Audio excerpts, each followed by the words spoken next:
Bienvenidos y bienvenidas.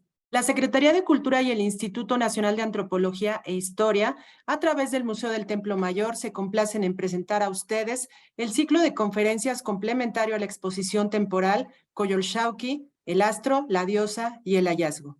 Agradecemos la presencia de todas y de todos. En esta ocasión está con nosotros el doctor Eduardo Matos Moctezuma, investigador emérito del INAH y curador de la muestra, y la maestra Patricia Ledesma Bouchan, directora del Museo del Templo Mayor y también curadora de la exposición, a quien cedo la palabra. Muchas gracias, Mitzi. Buenos días a todos. Profesor, ¿cómo está? Qué gusto tenerlo hoy con nosotros. Buenos días. Hoy vamos a tener pues al invitado de lujo, por supuesto, el doctor Eduardo Matos Moctezuma, que es uno de los académicos más relevantes del México de nuestros días. Eduardo Matos es un arqueólogo que se ha dedicado toda su vida al estudio de las poblaciones indígenas de nuestro país y en particular de la Cuenca de México.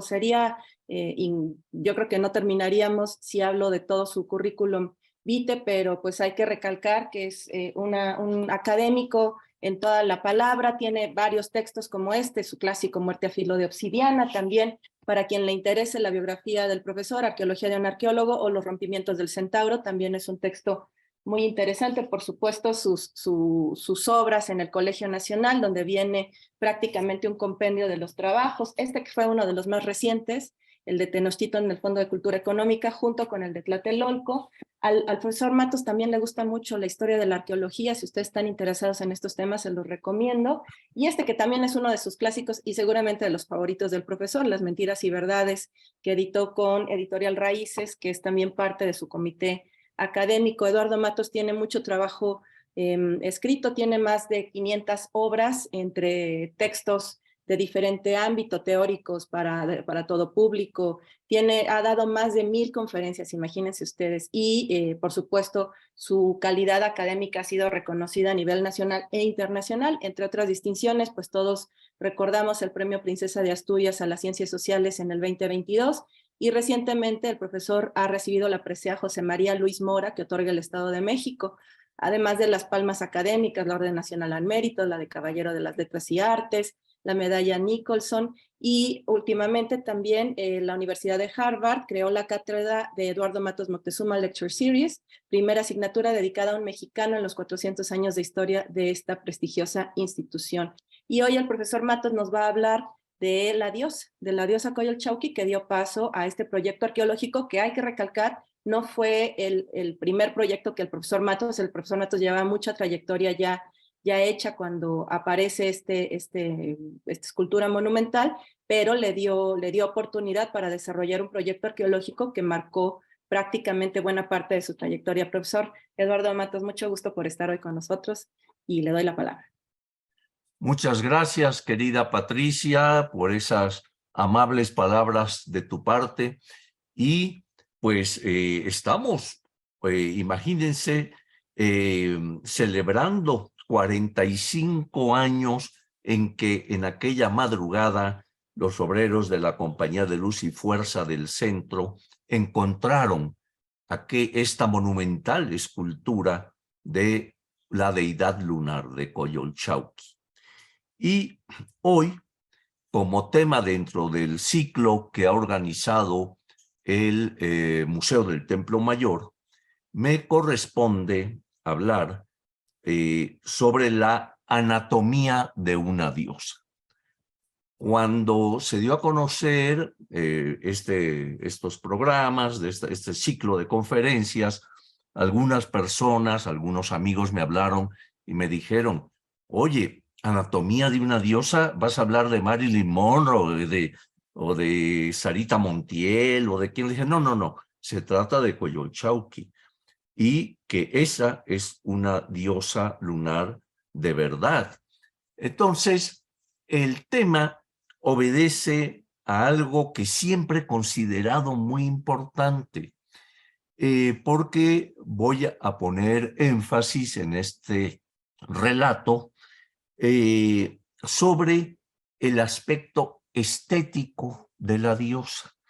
Fíjense que es muy común, y yo he leído, seguramente quienes nos están viendo o escuchando, pues también habrán visto que no son pocos los autores, arqueólogos, historiadores, en fin, que cuando hablan de alguna sociedad del pasado, siempre incluyen, por lo general, un capítulo dedicado al arte de ese pueblo, ¿no?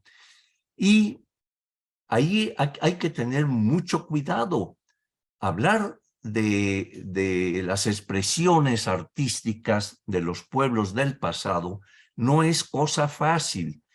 Hay que ver que la estética es en Occidente una parte o una de las partes más difíciles de la filosofía.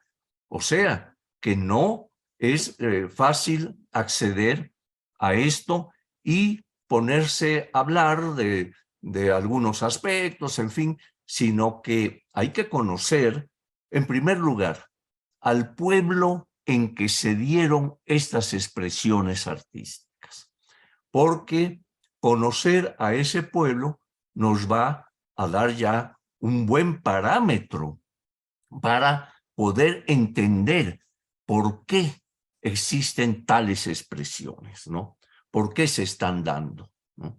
Entonces, eso en primer lugar. Entonces, en el caso que nos ocupa hoy, es el pueblo mexica, en el cual se dio esta escultura y muchas más, muchas expresiones a través de la pintura mural, de la cerámica misma, la escultura, en fin. Y hay que entonces saber cómo estaba constituido este pueblo.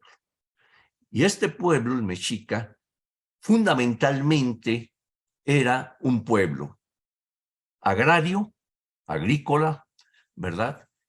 Y también guerrero. Entonces, estas dos características, ser un pueblo agricultor y ser un pueblo guerrero, ya nos está dando una idea, ¿verdad?, de qué es lo que está prevaleciendo en esta sociedad. Desde esa perspectiva, podemos entonces empezar a partir para tratar de ubicar sus expresiones artísticas, ¿no?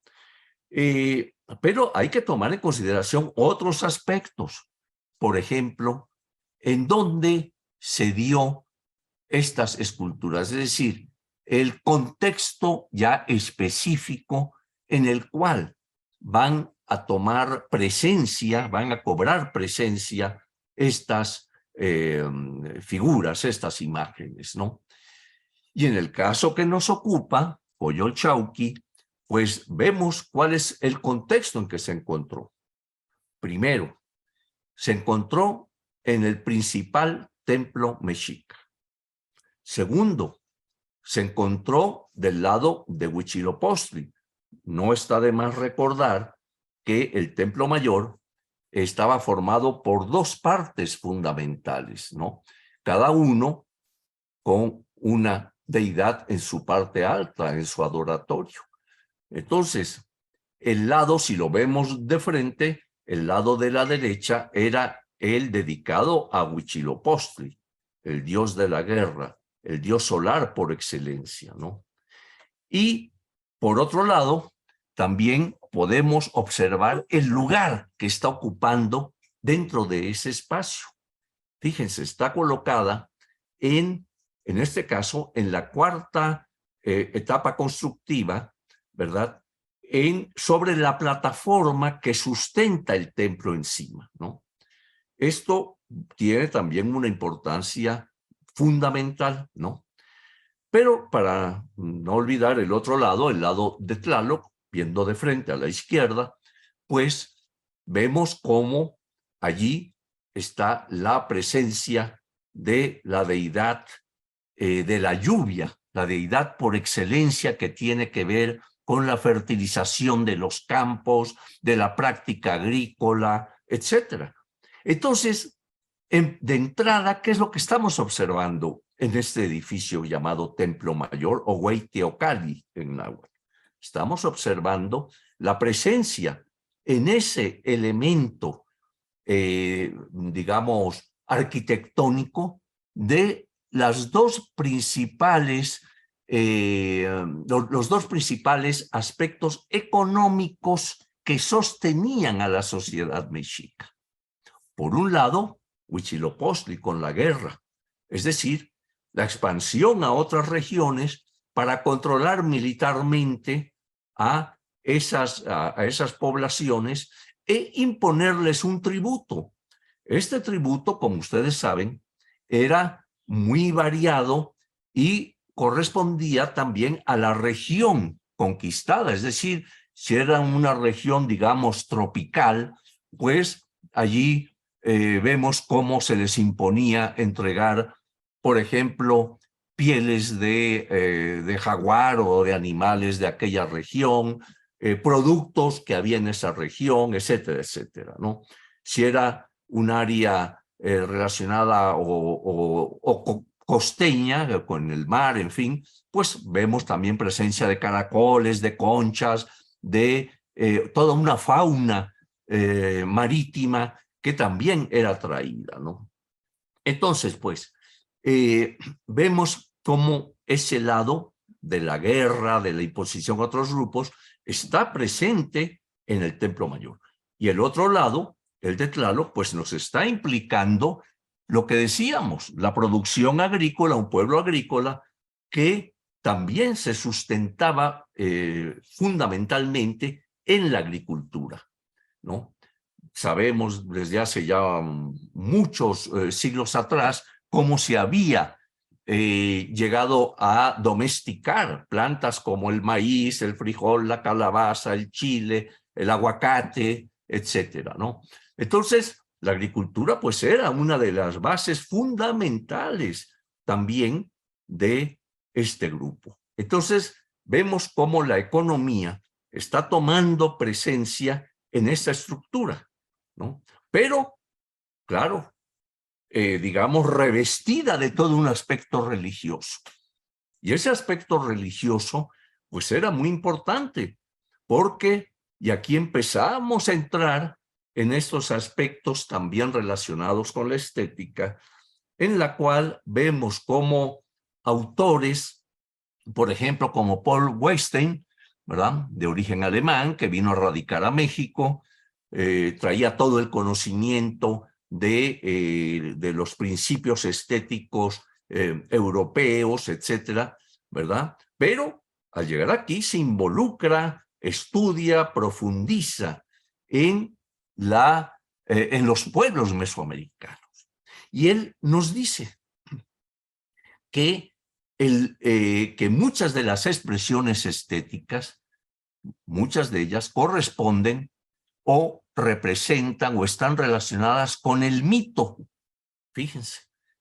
Entonces, cómo esos mitos cobran presencias a través de la producción estética, ¿verdad?, que con la cual se están relacionados, ¿no? Entonces, como vemos, pues esto también es muy interesante, porque inclusive él señala, por ejemplo, recuerdo alguno de sus textos, tiene varios que pueden ustedes consultar, en los que nos dice que digamos que esos mitos nos remiten a esas expresiones estéticas. Ahora bien, en el caso que nos ocupa, Coyolxauhqui, ¿qué es lo que estamos viendo en el Templo Mayor? ¿Cuál es el contexto mítico que estamos viendo ahí? Bueno, ya vimos primero que la pieza se encuentra al pie de lo que yo he llamado el Cerro Templo, ¿no? Bueno. Segundo, está del lado de la guerra de Huitzilopochtli, ¿no? Bueno, la expansión a otros pueblos, la conquista a la que ya habíamos referido, ¿no? Entonces,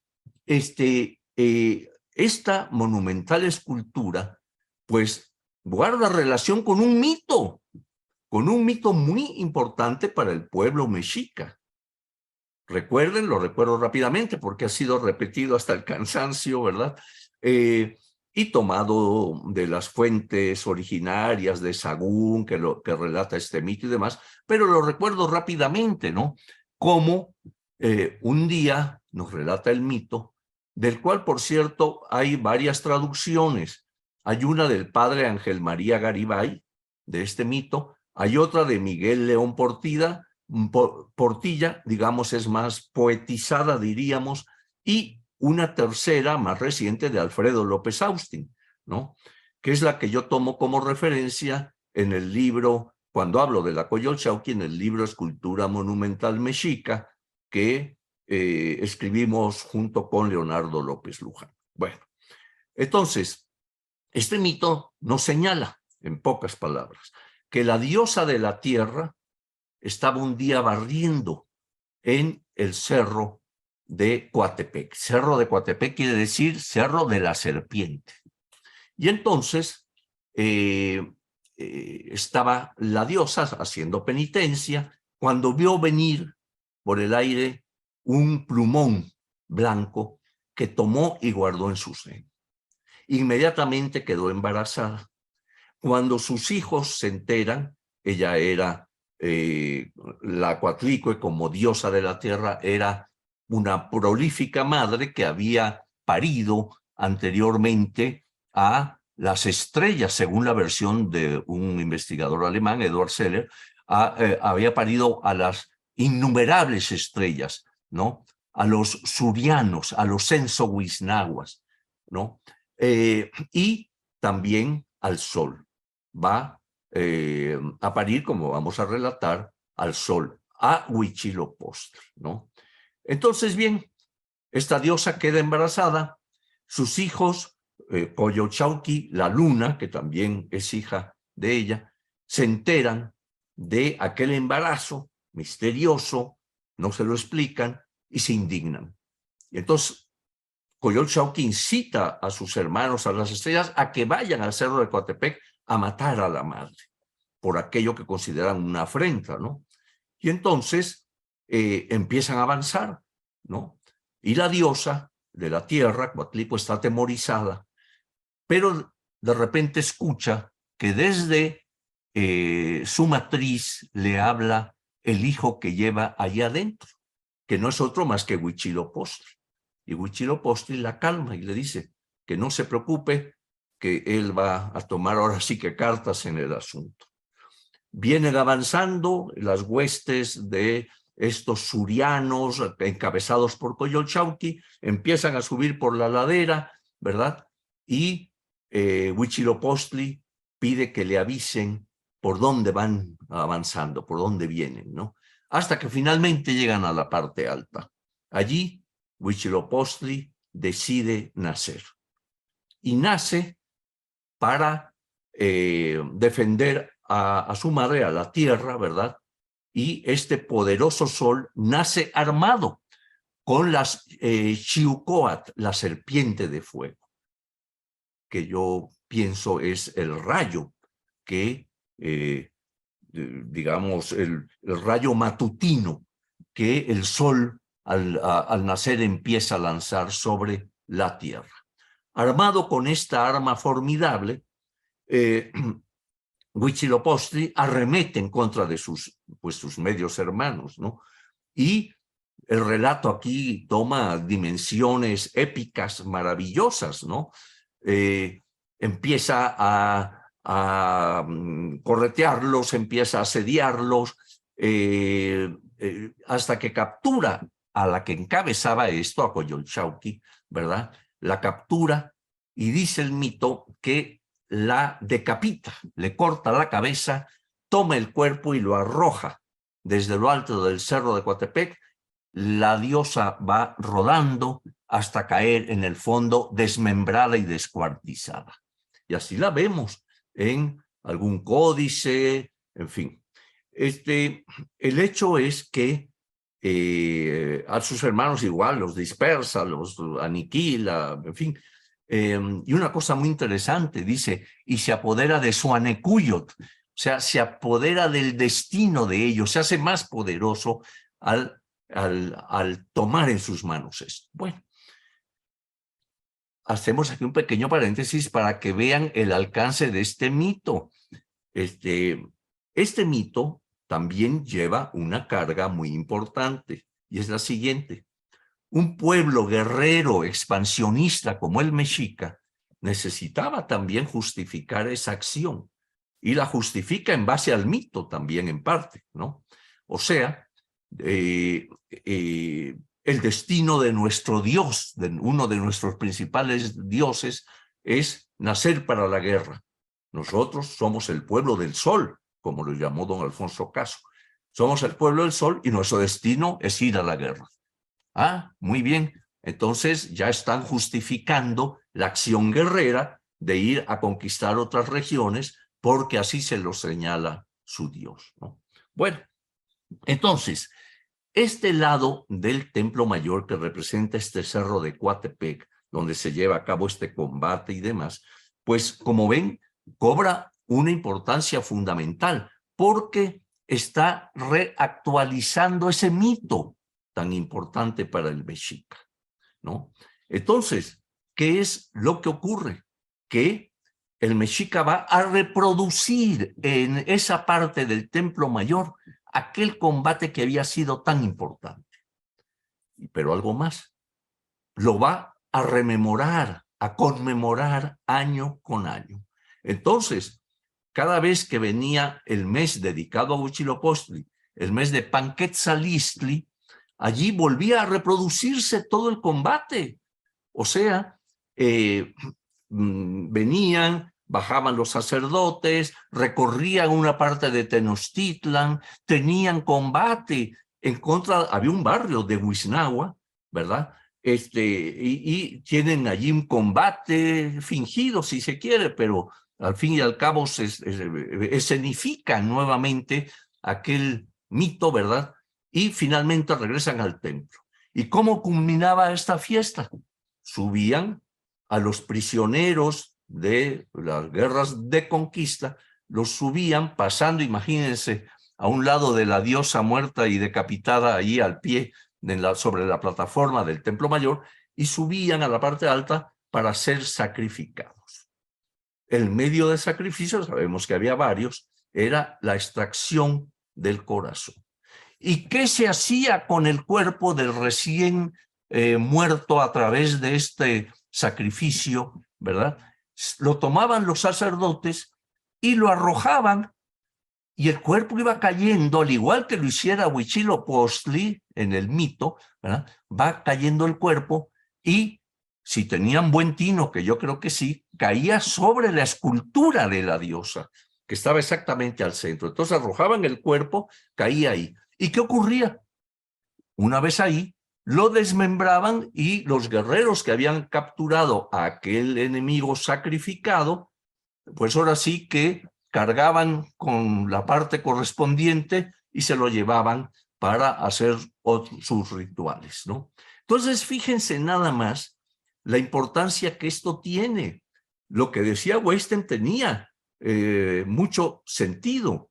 Es decir, el mito va a reproducirse en el Templo Mayor para recordar este hecho que posiblemente fue un hecho real durante la peregrinación, en las cuales se nos relata cómo el barrio de Huiznahua va a apoyar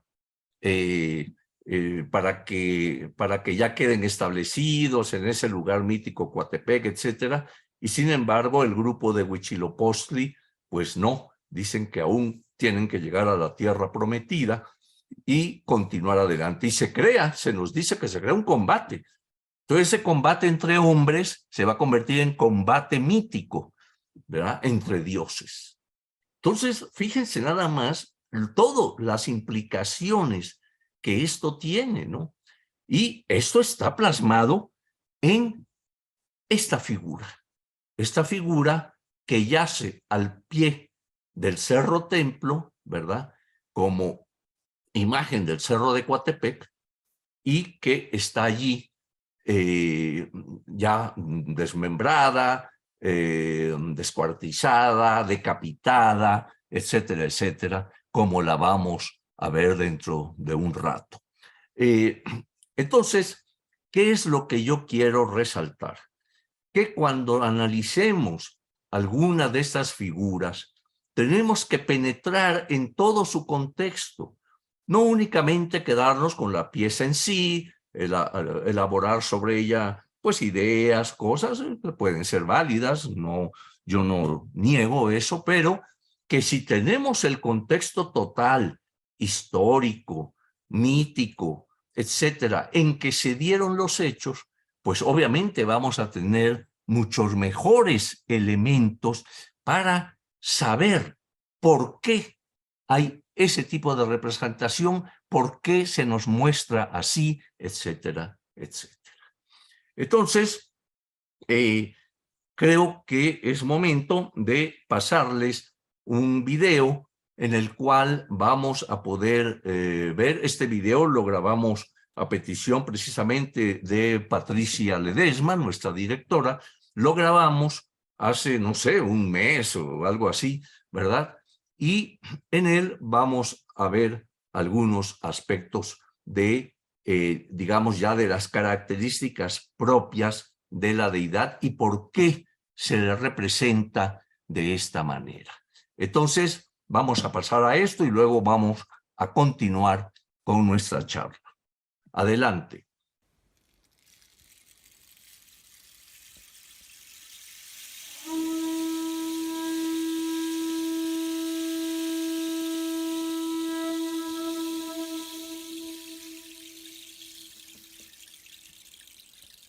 La cabeza cercenada de la diosa muestra una expresión de muerte incomparable.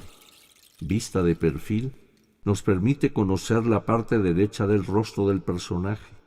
La boca semiabierta, al igual que como la vemos en alguna otra representación de la deidad, permite que la lengua, de color rojo, asome como resultado del castigo recibido.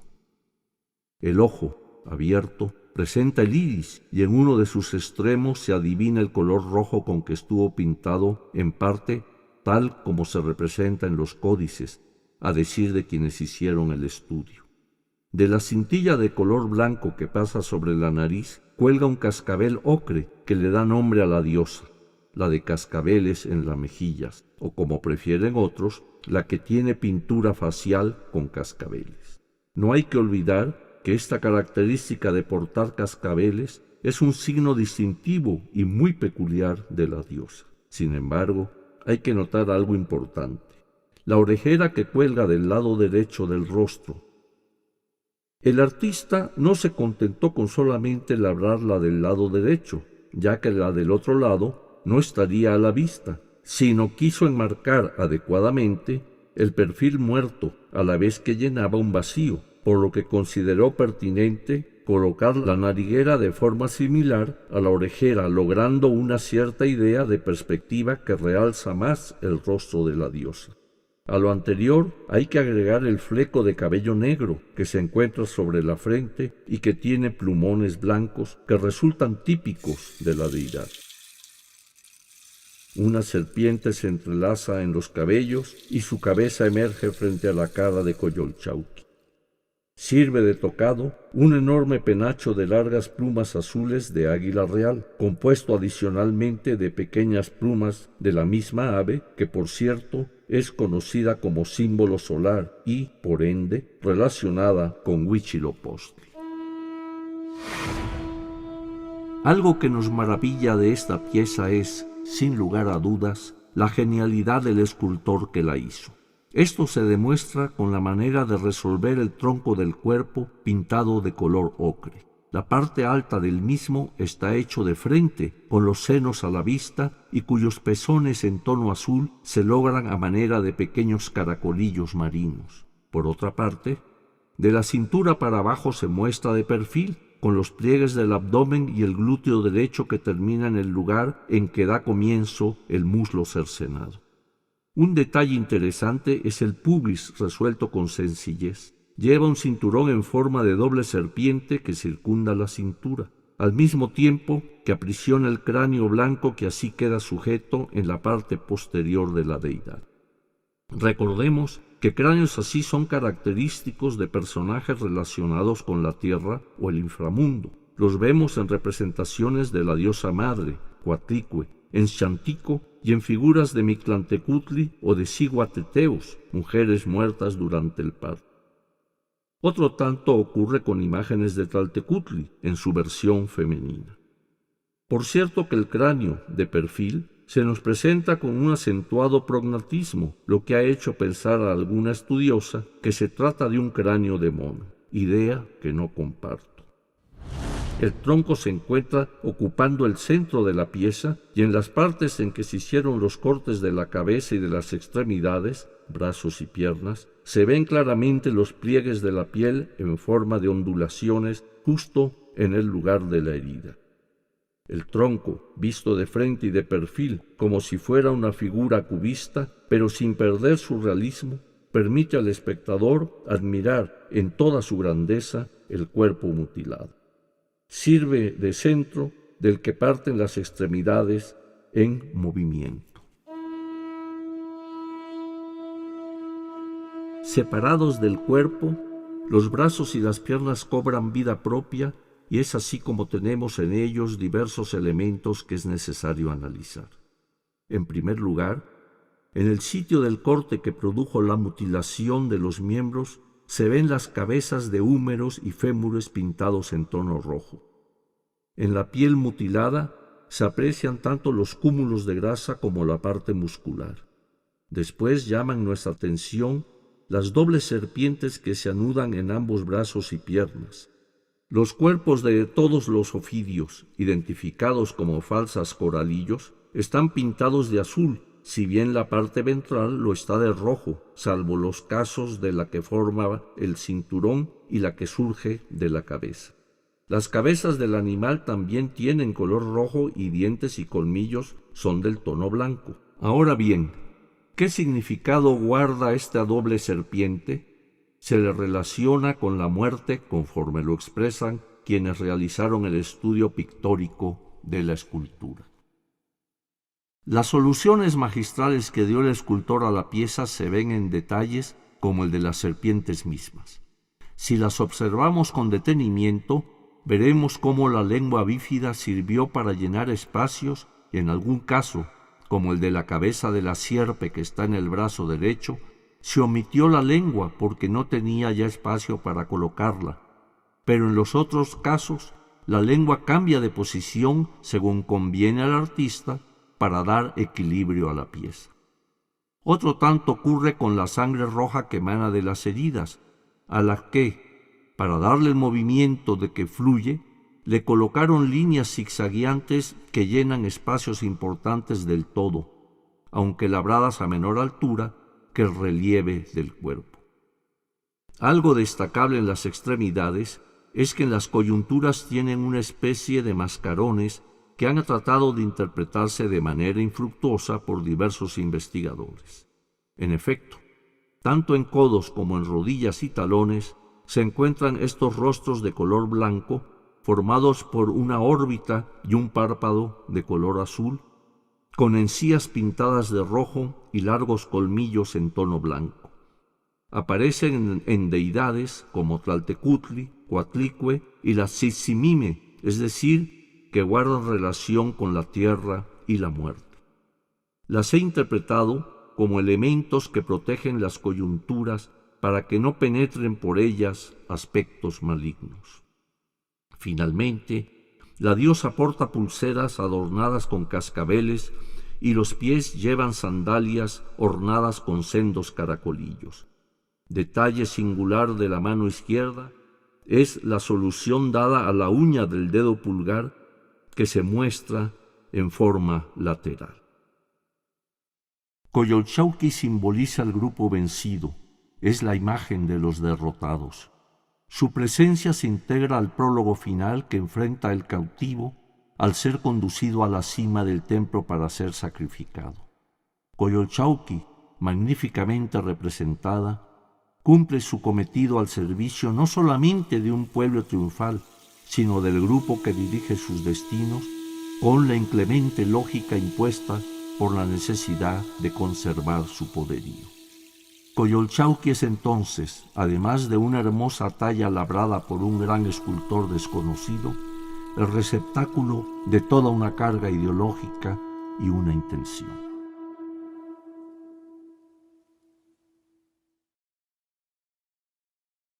Gobierno de México.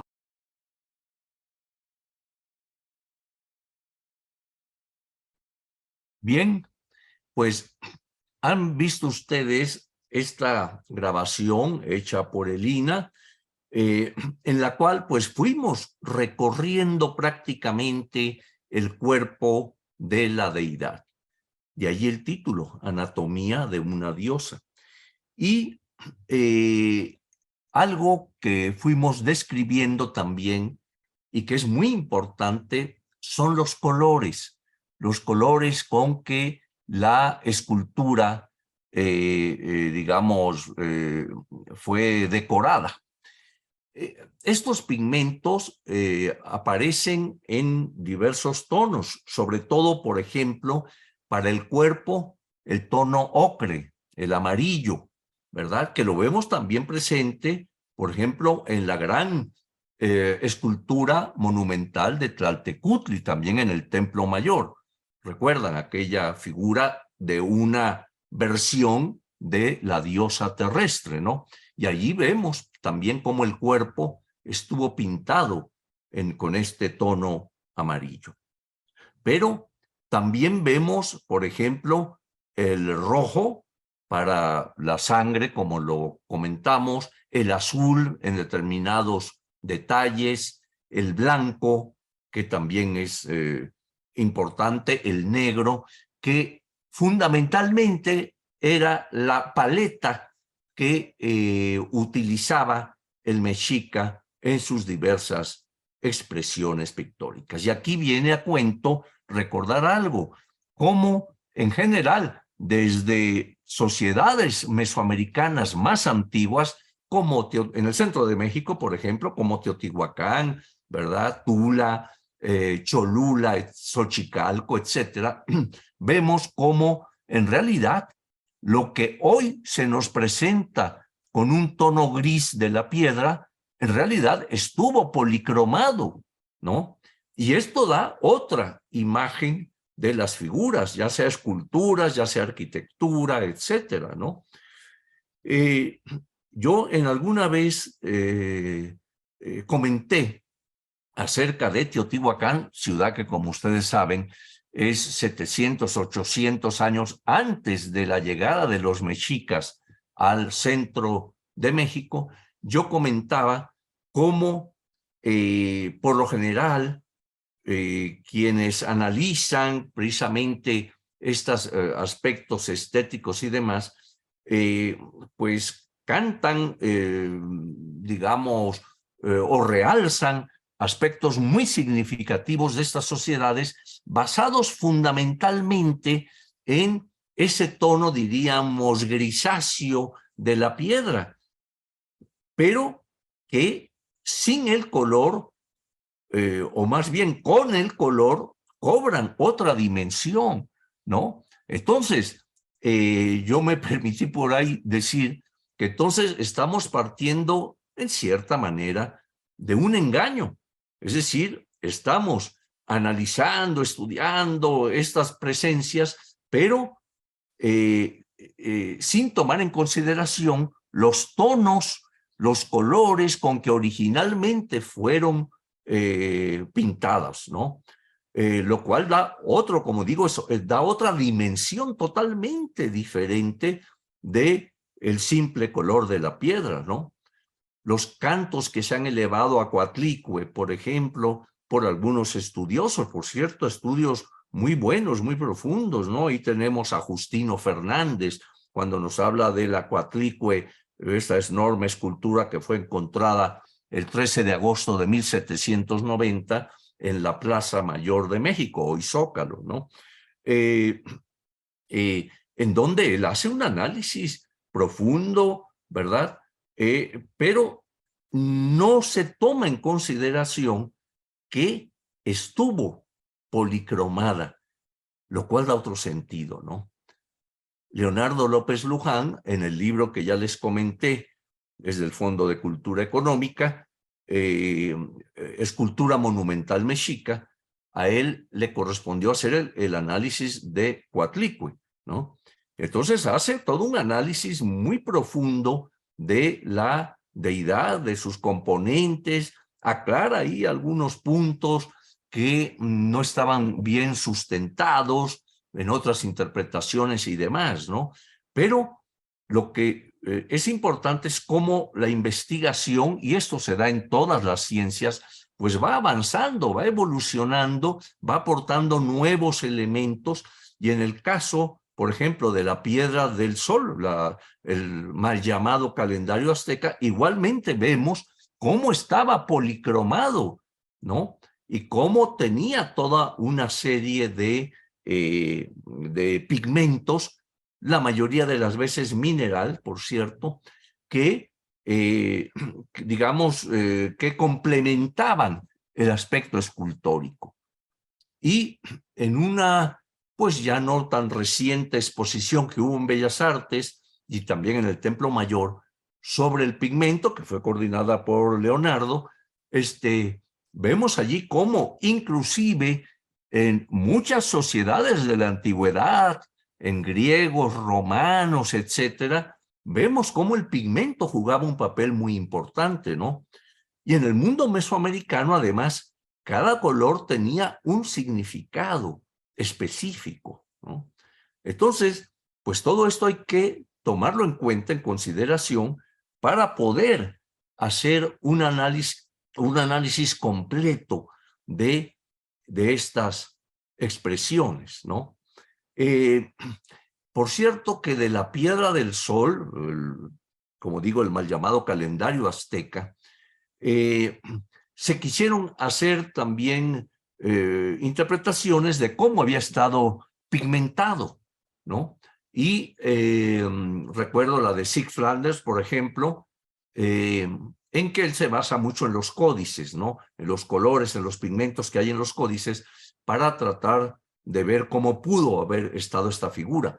Pero fue hacia el año 2000 aproximadamente en que en el Museo de Antropología se hicieron análisis ya viendo el intersticio de las piedras, ¿verdad? El poro de las piedras, los restos de pigmento que quedaban ahí, y nos dieron ya una imagen de la escultura, de la pieza, que nos da y nos refuerza el carácter solar de la misma, porque acuérdense que hubo discusiones, que si era una representación de la Tierra también, según Preus, un estudioso alemán. En fin, el hecho es que vemos cómo lo que predomina en la piedra solar son los colores ígneos propios del Sol, es decir, rojo y amarillo. Son los colores que están presentes y que se pudieron detectar. De igual manera, en Coyolxauhqui se hizo el estudio allí en Templo Mayor, ¿verdad? De parte de una estudiosa del arte, de Lourdes Cue, de un biólogo, de un pintor, o sea, un artista que conoce de estas cosas, y llegaron a la conclusión de la imagen que ustedes vieron en el video, ya policromada, esta figura. Desde que salió en 1978, también se hizo el intento de ver los colores, aún quedaba algo del colorido de la pieza, ¿verdad? Pero con el estudio que se hizo, que estoy comentando, pues se pudo ver también más en detalle lo que eran aquellos pigmentos que habían decorado a la pieza, ¿no? Entonces, estamos pues ante la presencia, a través de todos estos monolitos, su relación con la arquitectura, su relación con el mito, su relación con el pueblo donde se dieron estas imágenes, pues de toda una presencia de un pueblo bélico, agricultor, que dependía totalmente de los elementos de la naturaleza para poder sustentarse.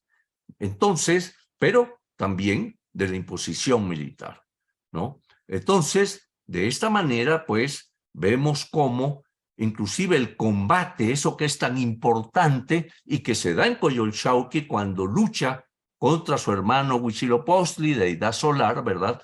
Vamos a ver cómo esa guerra también es magnificada de cierta manera y la vemos presente en los mismos, digamos, en las mismas edades cosmogónicas que había habido para el mexica. Recuerden ustedes que se consideraba que habían habido 4 edades, 4 soles, ¿no? Los cuales habían sido presididos por un dios, alternándose, en este caso Tezcatlipoca y Quetzalcóatl habían ido creando estos soles, los soles eran destruidos, se volvía a crear un nuevo sol, pero también al mismo tiempo los dioses trataban de crear a los hombres, es decir, cada sol iba acompañado de hacer un intento de crear al hombre y de dotarlo de un alimento específico, hasta que llegamos al prodigio del quinto sol, ¿no? El quinto sol que ya es el sol del hombre nahua, ¿no? Y entonces allí nos relata nuevamente una de los mitos, de las leyendas, etcétera, cómo va a corresponder a Quetzalcóatl crear a ese quinto sol y a esos individuos que van a nacer como producto del sacrificio. Eso también hay que tomarlo muy en consideración, como el sacrificio de los dioses. Los dioses tienen, acuérdense el mito, se da en Teotihuacán según el relato, ¿no? Ciudad ya mítica, ya había desaparecido, en fin, pero a la que se atribuye que era o había sido una ciudad en donde nacían los dioses, ¿no? Claro, y sabemos y lo hemos encontrado en Templo Mayor, cómo el mexica iba a Teotihuacán y llegó a excavar en Teotihuacán, a recuperar piezas y a traerlas y depositarlas en el Templo Mayor, ¿no? Entonces, pues, vemos cómo ese quinto sol que se da en Teotihuacán, ahí va a nacer, va a surgir por medio del sacrificio de los dioses. En un momento dado, el sol nace, ¿verdad? Acuérdense que hay una especie de concurso entre 2 deidades, Tecucistecal y Nanahuatzin. Tecucistecal era orgulloso, ¿verdad? Nanahuatzin se le señala como un individuo enfermo, en fin, y como estos 2 dioses son invitados a que se arrojen a una hoguera que los dioses han creado ahí para que se conviertan en el quinto sol. Entonces se le da primero la oportunidad a aquel orgulloso Tecucistecat, el cual se acerca a la hoguera, pero ve cómo está aquello ardiendo ahí, teme y se echa para atrás. Nanahuatzin, que me imagino que estaba todo amolado, enfermo, de haber dicho, pues yo no pierdo mucho, yo me arrojo, y se arroja. Entonces, ¿qué ocurre? Empieza aquello a trepidar y empieza a surgir el quinto sol. En la figura, aquí vale la pena algo que yo también he comentado mucho, cómo el sol nace de una deidad enferma o con alguna deformidad. En este caso, Nanahuatzin, como decíamos, es un dios enfermizo, ¿verdad? Y se va a convertir en sol. Pero Huitzilopochtli, también en su versión solar, es un dios que nace, y así se nos dice, con un pie enjuto, un pie más delgado. También está afectado por un mal. Entonces, ¿cómo estas deidades que van a representar pues digamos, al máximo generador de energía que es el sol, ¿verdad? Tienen un carácter de enfermedad. Esto hay que profundizarlo más. Entonces, por fin nace aquel quinto sol en Teotihuacán, pero no anda, está detenido allí en el firmamento. Y entonces los dioses que se habían convocado para hacer todo este concurso, toda esta cosa, dicen, pues ya, aquí está el sol, pero no se mueve. Y entonces dicen, sacrifiquémonos, muramos todos. Entonces, los dioses mueren, ¿verdad?, para dar vida, y eso lo vemos en muchas religiones, ¿eh? Recuerden, el cristianismo, cuando Cristo muere en la cruz, es para dar una nueva vida, digamos, a la humanidad, etcétera, etcétera, ¿no? Y hay otras religiones donde también vemos que el sacrificio de la deidad va a dar como consecuencia vida. Pero en fin, ahí ya estamos entrando en otros terrenos.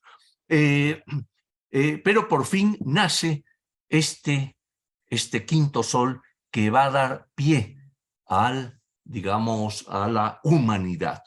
Y se les dota del alimento. ¿Y cuál es ese alimento? El maíz.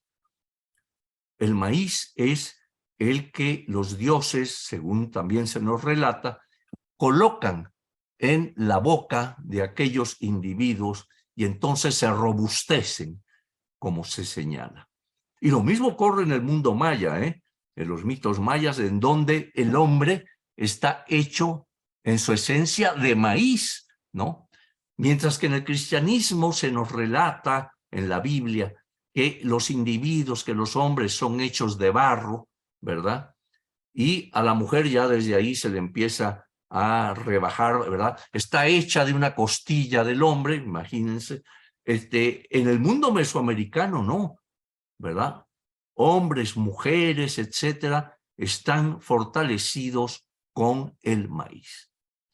Entonces, pues, estas guerras, estas alternancias que nos van dando estas edades y demás, hasta llegar a ese quinto sol, el cual también, por cierto, se nos dice que va a ser destruido y que va a ser destruido por temblores y que habrá miseria, etcétera, etcétera, ¿no? Pero no quiero asustarlos mucho porque todavía estamos en ese quinto sol que va también a su vez a ser destruido.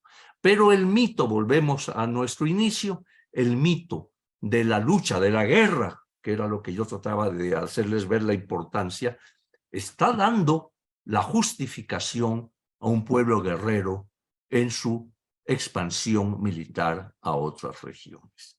Entonces, pues, para concluir, vemos cómo el contexto en que estamos viendo una escultura mexica como Coyolxauhqui está correspondiendo a uno de sus principales mitos, a un contexto específico en el Cerro de Coatepec, que es lo que representa esa parte del Templo Mayor. Entonces, aquí creo, y eso fue mi intención, hacerles ver cómo hay, digamos, todos estos aspectos que hay que analizar, que hay que ver, y cómo se expresan a través de una escultura en el Templo Mayor, como es la escultura de Coyolxauhqui. Muchas gracias. Muchas gracias, profesor. Tenemos muchísimos saludos, nos están viendo desde partes muy lejanas. Diana Moreiras, colega querida, le manda muchos saludos desde Vancouver. Ana María está en Guadalajara. Tenemos saludos desde Michoacán, Guerrero, Vicky Rosales desde California, Odailso desde Brasil, Nadia, Magú Guerra, Ritón desde Tlalpan. Muchas gracias a todos los que nos están viendo. Adolfo desde San Martín de las Pirámides, Claudia Tapia desde Baja California Sur.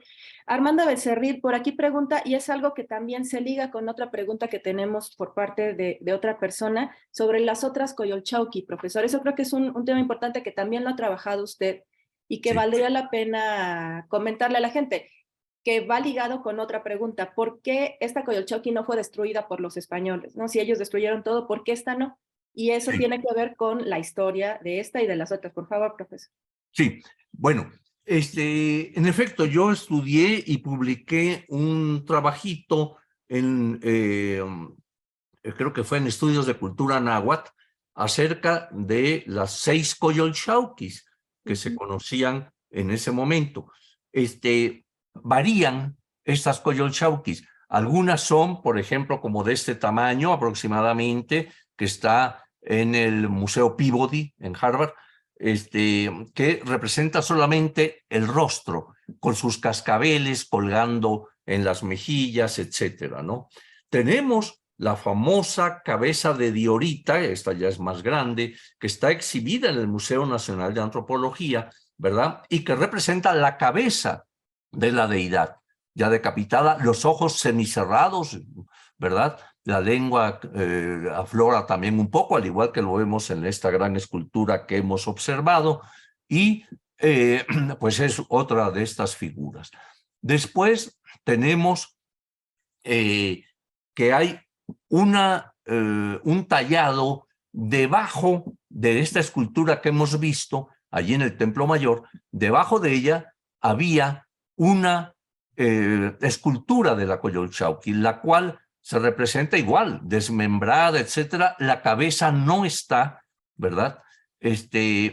Y esta figura, fíjense, es increíble, pero no tiene, pero ni con mucho la calidad estética que tiene la que está arriba, la que hemos analizado, ¿no? Después tenemos esta que ya hemos comentado y también otra más que encontramos los fragmentos. Parece que era una figura más grande que esta. Esta que hemos analizado tiene en su diámetro mayor, tiene 3 metros con 25 centímetros, imagínense. Eso es un monolito enorme hecho de andesita, pero la otra parece que era mayor porque encontramos los fragmentos. Está exhibido en la sala 8 del Templo Mayor, ahí pueden observarla, ¿no? Se ven algunos de sus características, etcétera. Entonces, pues son las figuras que primordialmente se han encontrado en relación a la diosa. Ahora bien, ¿por qué esta no fue destruida? Era parte de la pregunta. Porque estaba en una etapa constructiva más antigua, en la etapa 4B, que pensamos era alrededor del año 1480. O sea que los españoles van a destruir fundamentalmente la última etapa constructiva del Templo Mayor, ¿no? En la cual muy posiblemente había una Coyolxauhqui también, quizá esta que hemos encontrado más grandota, estos fragmentos, quizá era la de esa última etapa. El hecho es que ellos van a destruir, claro, digamos, sobre todo la última etapa, ¿verdad? Pero esta estaba, digamos, más escondida, un poquito, digamos, más abajo, ¿verdad? Y no la vieron. Si la ven, la destruyen, ¿no? Porque para ellos, pues, era obra del demonio. Sí, y es algo muy interesante, como sin tenerlo considerado, pero gracias a que los mexicas cubrían de una manera muy cuidadosa las esculturas que ya no estaban en uso para hacer nuevas. Gracias a eso fue que se salvaron y que ahora tenemos la oportunidad de conocerlas. Por aquí nos preguntan sobre los pigmentos, profesor, fue un tema que le llamó mucho la atención. Adrián Hernández, buen día, doctor, para agradecerle el tiempo que se da para compartir su conocimiento, y si los pigmentos utilizados para darle color a la diosa lunar fueron traídos de algunos lugares de tributo o son propios de Tenochtitlan. Bueno, fundamentalmente estos pigmentos se conseguían ya desde la época teotihuacana, como decimos, 800, 700 años atrás, se conseguían digamos, en el Valle de México fundamentalmente, ¿no? Y recordemos que la mayoría de ellos son minerales, ¿no? Pero también había pigmentos vegetales, sobre todo para el teñido de la ropa, de las telas, etcétera, Tenían un buen conocimiento de estos colores y había todo un procedimiento para obtenerlos, molerlos, ponerles algún aglutinante, etcétera, para que tomara más fuerza el pigmento y se adhiriera mejor. Entonces, pero sí, yo recomiendo el catálogo que salió encabezado por Leonardo López Luján, en el cual precisamente hacen ver la procedencia, las características de estos pigmentos, los cuales tenían cada uno su nombre en náhuatl, ¿no? Estaban perfectamente identificados, ¿no? Y pues podrán ver ahí ya con mayor detalle estos aspectos. También en Arqueología Mexicana el propio Leonardo López Luján ha publicado un par de cosas al respecto. Profesor, pregunta, esta también es muy interesante. Saludos a mi querido alumno Asgard Jim. Un gusto escucharlo. La pregunta es si se ha rastreado o encontrado algún vestigio del culto a la diosa Coyolxauhqui en culturas anteriores a los mexicas. Y lo mismo yo creo que iría para Huitzilopochtli. Sí, bueno, con el carácter de Coyolxauhqui, así como tal, yo no recuerdo que se hubiera encontrado. Que había un culto lunar, desde luego, lo ha habido. Es más, acuérdense que había un calendario lunar y un calendario solar. O sea, que estos elementos están presentes en muchas culturas, inclusive anteriores, ¿no? Pero, por lo general, había un cierto predominio hacia el aspecto solar, ¿no? Diríamos patriarcal en cierta forma, porque recuerden que el sol y demás pues representa, y en otras culturas de otras latitudes también, un aspecto masculino. En cambio, lo lunar está más relacionado con lo femenino, y esto se obedece a varias razones, porque la luna tiene un ciclo, ¿verdad?, de medio menguante, luna llena, etcétera, que es muy similar al ciclo menstrual femenino, o sea, 28 días y pico, 29 días. Entonces, había una relación allí también muy importante, luna-mujer, ¿no? Luna y lo femenino. Entonces, y esto pues es una característica única, propia, nada más de este aspecto femenino, ¿no? En fin, pero sí existía culto previo, claro que no con ese nombre, Coyolxauhqui es un nombre náhuatl, pero sí sabemos de que había este culto también de carácter lunar. Ahora bien, los dioses Huitzilopochtli y Coyolxauhqui son unos dioses que trae el grupo mexica consigo, es decir, son muy tardíos dentro del panteón mesoamericano, entonces sí hay que reconocer que los únicos lugares donde se han encontrado Coyolxauhquis es en Templo Mayor. Así es. Por acá preguntan sobre los Enzonhuiznahuas, profesor, los hermanos de Coyolxauhqui, que por qué traen esta oquedad en el pecho y por qué aparecen o los matan en el juego de pelota, según algunas crónicas. Sí, bueno, yo he interpretado que 8 figuras que encontramos reclinadas en la etapa 3 del Templo Mayor, ¿verdad? Son esculturas más o menos grandes, las hay de 1 metro y pico hasta cerca de 2 metros de alto. Algunas de ellas muestran una oquedad en el pecho y en ocasiones detectamos, y en algunas se puede ver todavía, que tienen como una especie de piedra verde, ¿no? Como una jadeíta o algo ahí colocadas. En otro caso, algunas de las figuras se están como protegiendo el pecho con las manos. Entonces yo las interpreté como que eran relacionadas con los Huiznahuas, que estaban representando a los Huiznahuas precisamente. ¿Por qué? Porque el mito efectivamente relata cómo en un momento dado, en el Teotlaxco, ¿verdad? En el juego de pelota, se va a hacer el sacrificio, ¿no? ¿Y cómo era el sacrificio? Por extracción, en estos casos, del corazón, ¿no? Entonces, están protegiéndose, ya que se menciona en el mito, en estos combates, como Huitzilopochtli, el dios Sol, va precisamente a atacar a estos hermanos. Y recordemos, yo siempre pongo una cita del padre Las Casas, de Fray Bartolomé, en que señala que estos, digamos que se ponía en el pecho de sus ídolos, así dice, se ponían estas piedras a manera de corazón, ¿no? Entonces, claro, se trataba del sacrificio por extrayendo el corazón en un momento dado y hacer esto mismo por parte del dios solar en contra de sus enemigos, en este caso los Huiznahuas, ¿no? Muchas gracias, profesor. También hay que mencionar que son pues de una época muy temprana dentro de la tradición escultórica mexica, los que tenemos en Templo Mayor, entonces también vale la pena o tiene un valor extra porque habla del incipiente desarrollo artístico de Tenochtitlan. Y también por aquí preguntan, ¿cómo ¿cómo concebían estas concepciones artísticas, profesor? ¿Era un grupo, o sea, digo, sabemos muy poco de esta parte porque desafortunadamente fue de lo que se perdió durante la colonia, pero ¿cómo era? ¿Quién daba las órdenes de cuándo se tenía que construir? ¿Quién hacía los objetos? ¿Habrá sido una sola persona? ¿Era como un grupo? Y eso creo que usted lo ha logrado ver a través de la piedra, ¿no? Eso es algo muy bonito que logramos ver ahora en el video que nos mostró.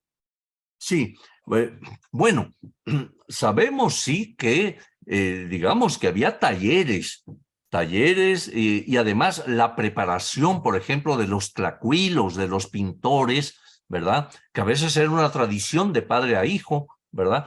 Pero también como, por ejemplo, en el caso de la escultura, debieron ser verdaderos talleres que conocían bien los yacimientos de las piedras, de dónde iban a extraer estos materiales para hacer sus esculturas, ya sea enormes como las que hemos mencionado o pequeñas, máscaras, etcétera, ¿no? Entonces, tenían que conocer eso primero. Segundo, todas las técnicas de elaboración de la escultura, porque sabemos que no usaban metales, pero sí usaban abrasivos, por ejemplo, como la arena, ¿verdad? Arena y frotar, era un abrasivo que permitía ir devastando parte de la piedra y demás. También había otras técnicas de clavar alguna madera mojada y al secarse, en fin, producía la rotura que se quería conseguir. O sea, había toda una técnica de elaboración, ¿verdad? Y se usaban cinceles de piedra, de alguna piedra más dura para ir golpeando y dando forma. Imagínense, por ejemplo, en Coyolxauhqui, ¿no? Cómo, bueno, contestando a la pregunta, empecemos por el principio, es decir, ¿por qué se escoge a Coyolxauhqui para que sea esculpida? Seguramente al momento de hacer la ampliación de esa etapa constructiva, que por lo general partía del máximo gobernante, del Tlatoani, ¿verdad? Los sacerdotes, que eran muy conocedores de sus mitos y demás, ya iban con algún buen jefe de taller escultórico y le decían, ¿verdad?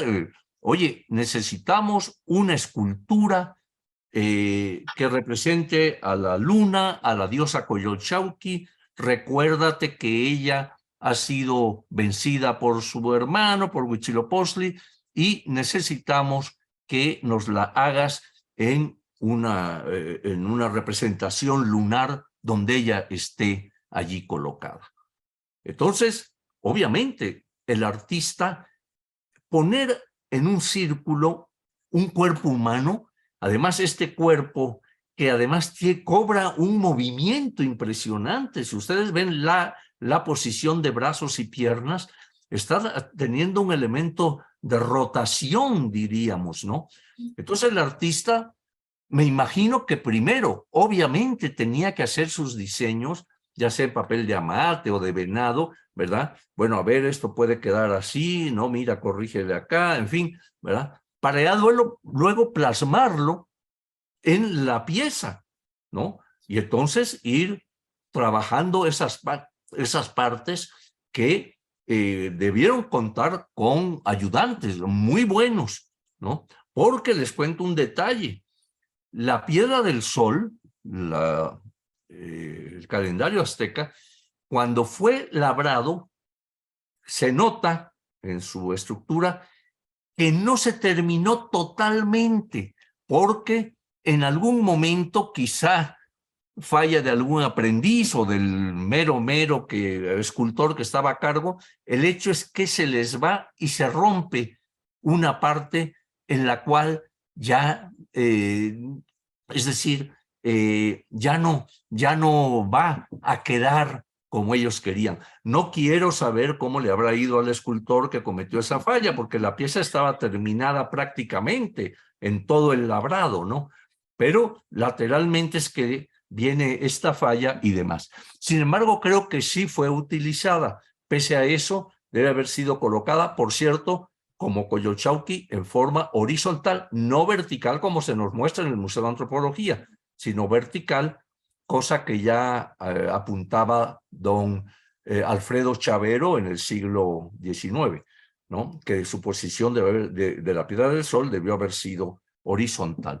En fin, imagínense todo lo que era ir viendo cómo ir tallando luego los colores, cómo se iban a aplicar, en fin, no era un proceso fácil, sino de profundo conocimiento.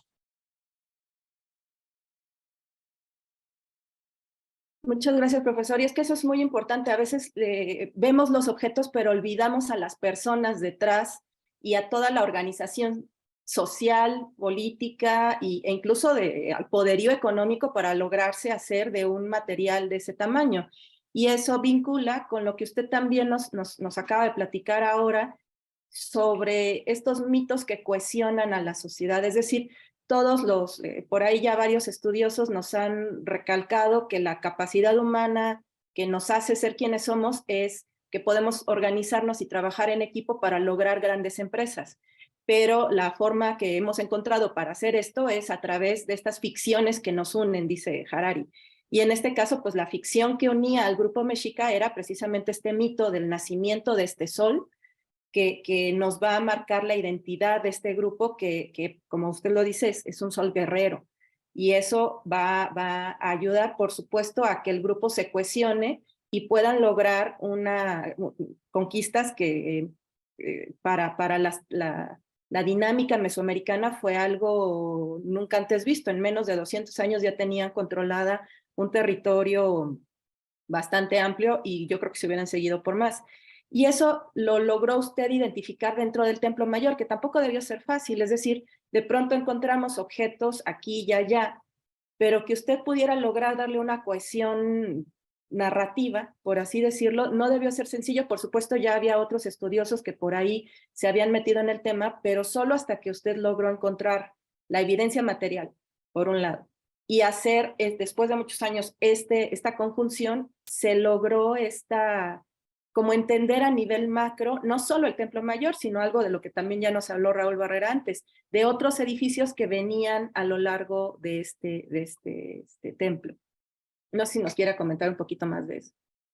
Bueno, sí, creo que en realidad, y lo has comentado muy, muy bien, pues todo esto es una intención, ¿verdad?, de un pueblo que necesita además preservar su memoria histórica, sus antecedentes y su justificación en la tierra, como esto que hablábamos de la expansión militar, etcétera. Y entonces, claro, manejan en sus mitos cómo esa belicosidad viene desde el momento en que sus propios dioses son dioses beligerantes, son dioses que luchan entre sí para crear cada nueva edad, nuevo sol, nueva etapa, etcétera, etcétera. O sea, todo esto es muy importante unirlo para poder entender cuál es la necesidad de un pueblo por preservar su pasado, por preservarse a sí mismo y justificar, ¿verdad?, algo que a veces no es muy justificable, pero que es la expansión militar con todas las consecuencias terribles que eso pueda traer, ¿verdad? Sí, sí, muchas gracias. Y también algo que mencionó y que por aquí es inquietud de varias personas sobre la concepción agrícola. Digo, a nosotros nos cuesta mucho trabajo porque ya formamos parte de un sistema económico muy diferente. Ya no estamos tan involucrados con los ciclos de la tierra, con esta idea de la siembra, de la cosecha. De hecho, el concepto de la luna también por ahí lo hemos perdido, poco miramos o nos enteramos en qué fase está. Y eso también obliga a comprender, por ejemplo, el concepto de la muerte de una manera diferente. Entonces, mientras que a las sociedades occidentales estas ideas de la muerte, del cambio de ciclos, por ejemplo, se nos hace incluso hasta temas de los que se habla poco. En época mesoamericana era muy común y en otras sociedades también agrícolas, porque involucra un concepto de que si algo no muere, no puede haber una nueva vida. Es decir, si algo es estable o permanece eternamente, pues eso no da pie a que haya creación, innovación, etcétera. Por supuesto, es una forma de pensar muy agrícola, pero por eso también pensar o lamentarnos por la muerte de Coyolxauhqui no viene al caso, porque tiene que ver con esta idea de que ella tenía que morir, no había otra alternativa, y lo vinculo con la pregunta de María Cristina sobre si hay alguna otra representación de Coyolxauhqui donde no aparezca muerta.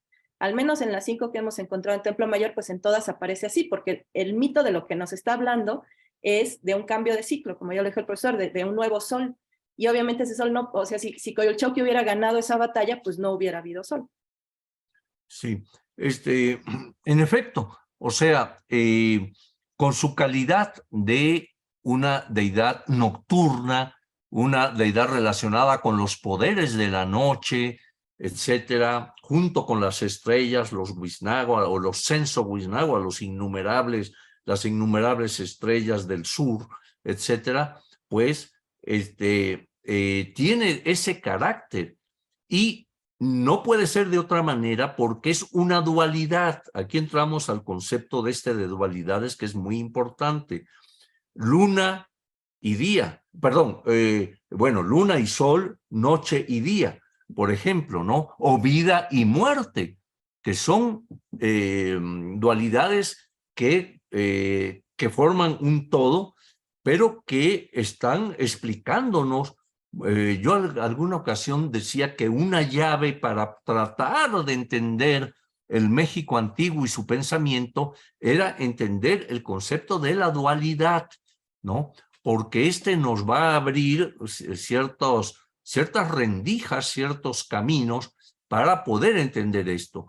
Entonces, Sol y Luna pues van a representar los poderes diurnos y los poderes nocturnos, y cómo estos últimos van a ser vencidos por este elemento solar que desde que nace es parido por la tierra, cuando nace por el oriente, nace para combatir. ¿Y qué es lo que vemos con la luz en el día? Pues que desaparecen las estrellas. La luna a veces permanece por ahí, pero con menos brillo y etcétera. Pero en general desaparece a las estrellas, desaparece a estos enemigos nocturnos, ¿verdad? Y tiene prevalencia este elemento solar, ¿no? Entonces, esto es muy, muy importante porque todo ese lado del Templo Mayor nos está hablando precisamente del triunfo solar en última instancia, ¿no? En cambio, la otra parte, la otra montaña, recuerden que el Templo Mayor son 2 montañas sagradas. Hay interpretaciones muy respetables como la de Alfredo López Austin, de que es solamente el Coatepec, todo el Templo Mayor. Yo no he compartido eso, lo he expresado, lo hablé con él, en fin, pero yo sigo pensando y cada vez me enterco más en que sí son 2 montañas sagradas, cada una con sus cosas muy específicas, sus contenidos muy específicos, como lo tiene también el lado de Tlaloc, ¿no? Que eso también es uno de los aportes que ha hecho últimamente al trabajo arqueológico, y algo que sí quisiera recordarle a todos: la ciencia siempre avanza. Y de 1978 a ahora, por supuesto, las técnicas que se utilizan en arqueología, en conservación, en los laboratorios, pues han avanzado un montón. Y en los siguientes años seguirán avanzando, y obviamente también el pensamiento del profesor Eduardo Matos ha avanzado conforme ha seguido estudiando, y han salido los nuevos descubrimientos ahora dirigidos por Leonardo López Luján.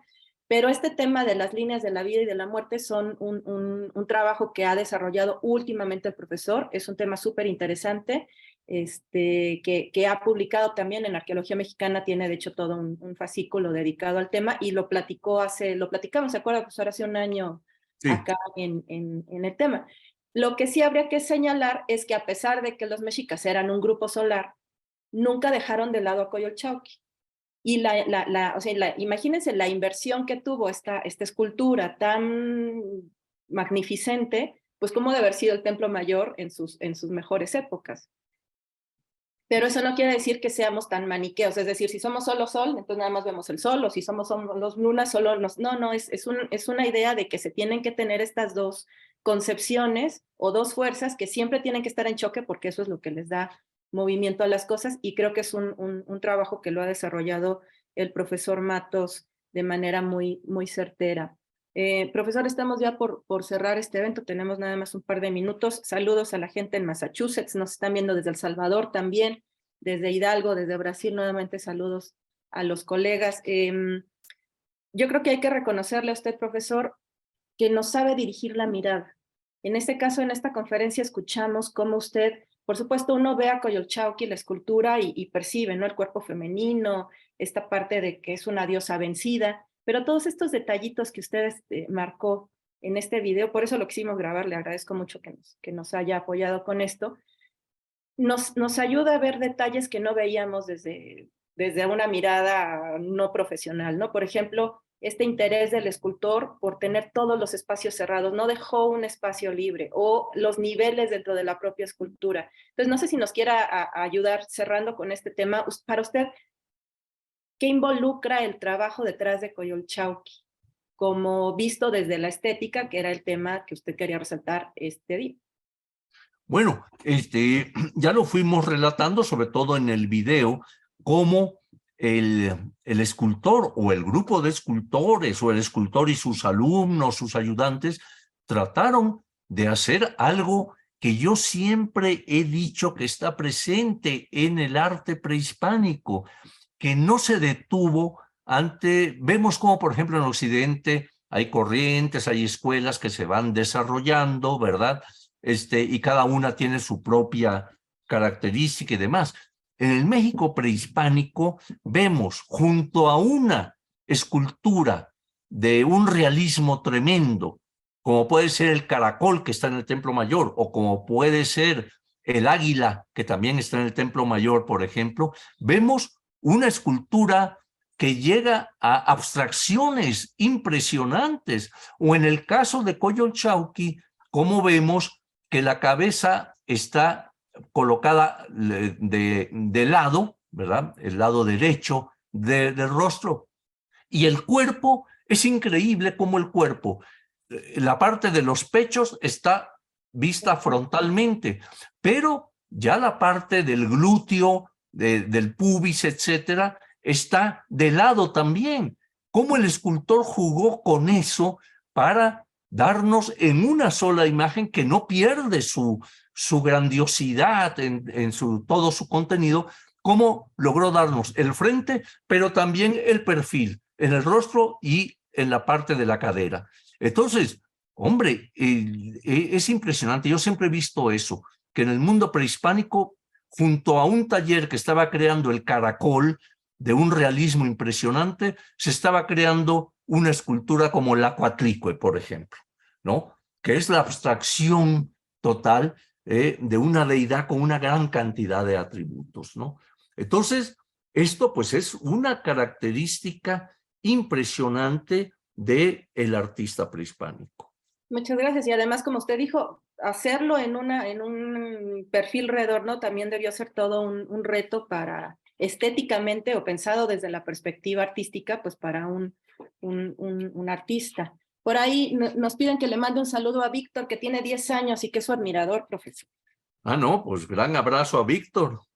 Muchas gracias a todos. Pues los invitamos a que nos escuchen. Muchas gracias, profesor. De verdad, siempre es un gusto escucharlo y siempre nos da una mirada diferente. Eso se lo agradecemos mucho con la característica afabilidad que lo distingue. Muchas gracias a todos los que nos vieron hoy en esta cuarta sesión de las conferencias. La siguiente semana vamos a tener a Enrique Moisés Espeleta, del Centro Cultural de China en México, con las leyendas en torno a la luna en la cultura china, que es un trabajo muy bonito. Vamos a encontrar o vamos a tratar de ubicar coincidencias entre ambas culturas. Y el 25 de marzo tenemos a Leonardo López Luján con la conferencia Noche y Día en el Templo Mayor de Tenochtitlan, formas de evocación del mito de nacimiento de Huitzilopochtli, y también ahí seguramente vamos a retomar algunas de las preguntas que veo acá y que tienen que ver más con lo que nos va a platicar el doctor Leonardo el 25 de marzo. Pues les agradecemos a todos mucho su asistencia, muchos saludos a todos. Profesor, muchas gracias. Gracias, Mitzi, gracias, Miriam, en los controles. Nos vemos el siguiente sábado a las 10 de la mañana. Que estén muy bien todos.